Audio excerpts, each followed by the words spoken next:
Il-Memorandum of Understanding sigriet li kien iffirmat bejn il-Gvern Laburista u Vitals Global Healthcare ma jistax jinstab.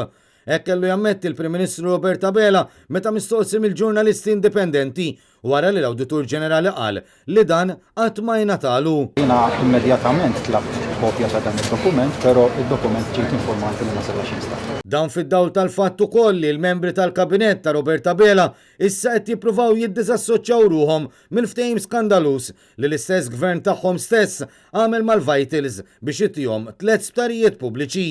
U dan minkejja li għad sostanzjali mill-membri tal-Kabinett tal-lum kienu fil-Kabinett ta' Muscat meta ġie ffirmat il-ftehim.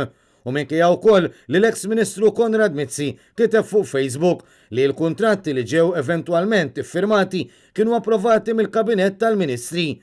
Kabinett li kien involut f'kull stadju tal-proċess u approva kull kuntratt iffirmat.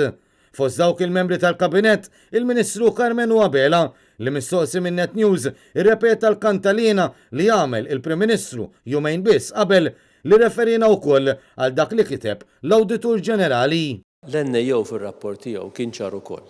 Ġifieri ma jistax ikun jieħdu pick and choose mill-rapport tal-NAO. Fil-fatt f'punt 5.2.10 l-Awditur Ġenerali esprimi d-diżappunt tiegħu li l-Gvern baqa' jkaxkar saqajh biex jaddilu kopja tal-ftehim u dan itenni l-Awditur Ġenerali jikkonferma wkoll li relazzjoni kontroversjali bejn il-Gvern u l-Vitals wara l-konċessjoni mogħtija.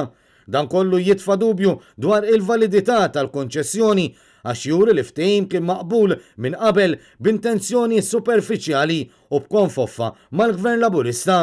Dwar dan il-Ministru fl-Uffiċċju tal-Prim Ministru ħarab milli jwieġeb billi qal li dak li jingħad fil-Kabinett u obbligat li ma jxandrux.